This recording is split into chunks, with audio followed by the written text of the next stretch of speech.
Hello, my digital darlings. It has been a little while longer, and I don't know what Mercury retrograde is going on right now, but between family stuff and career stuff, like unexpected security conferences, well, here I am. And the topic I want to get into today, computers are not people. So is that computers and programs and apps do not know good from bad. Let's talk about it. Hey there, I'm a cybersecurity engineer and researcher who works behind the screen. Here, I want to keep IT security simple. People and computers, two completely different things. And I know that we are living in such a mixed up world. As I like to say, you live two lives. I live two lives, IRL and virtual reality. Our virtual reality probably doesn't quite look like what we expected. Yeah? We're not putting on the headset. We're not walking around with gloves and trying to control our metaverse because we already have virtual reality through your browser or through your apps.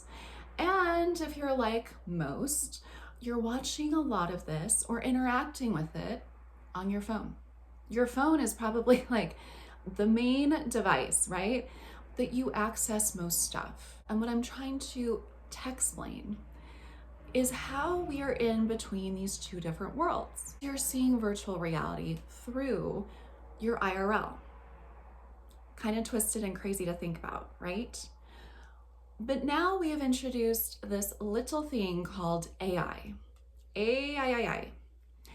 And AI, I like to think, stands for attractive and intelligent. But in the technical world, it stands for artificial intelligence. And a lot of people right now, AKA users, are using artificial intelligence to connect or establish a sense of connection. We've got so many options out there. And maybe you use chat, or maybe you're like me who just switched over to the dignified and sophisticated Claude. No, we have not slept together yet, but it's probably coming. Yeah? I mean, he is on my phone after all. Sometimes I sleep with my phone, as I'm sure you do too. Shh, it's our secret. Why systems, why computers, and why applications, aka programs, do not understand good from bad? They don't. Well, after all, they're programmed. This is how they get their name. They're programmed. Now, it just so happens that you, digital darling, aka user in the technosphere, you are supplying this ecosystem or this program or this app, whatever you want to call it, same, not really different, with your data. And it's learning from your data. And depending on its memory, just like what we have up here, this is our memory and our compute all together, it is able to retain some information and have a conversation with you. Just like some people have learned, users, that memory only lasts for so long, and then they have to start over again. What we need to know here, chatbots, programs, and apps do not understand, do not have a concept, a good thing from a bad thing. They're programmed to really give you what you want. Psychology interacting with technology, that nice little intersection, it establishes a need, a want, right? In that program, it does not understand if it's serving you good data or a good response or a bad response. If you tell it, I didn't like how you said that, it's going to rephrase it. But when it rephrases it, it doesn't know like it did something bad. It's just rephrasing it to please you because it's been programmed that way.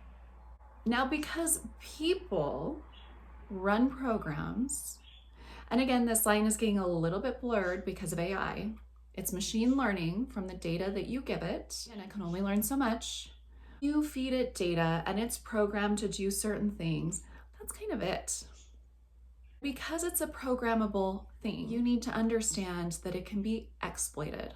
when it comes to the protection of your data, it can be kind of a mumble jumble.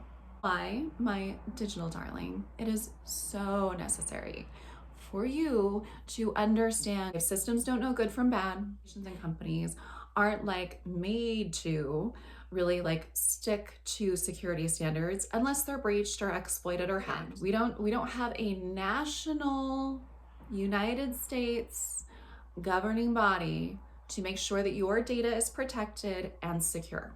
How does this relate back to your chatbot and not knowing good from bad? Your chatbot, if it disappears tomorrow, and I've said this before and I'll say it again, tech companies come and go.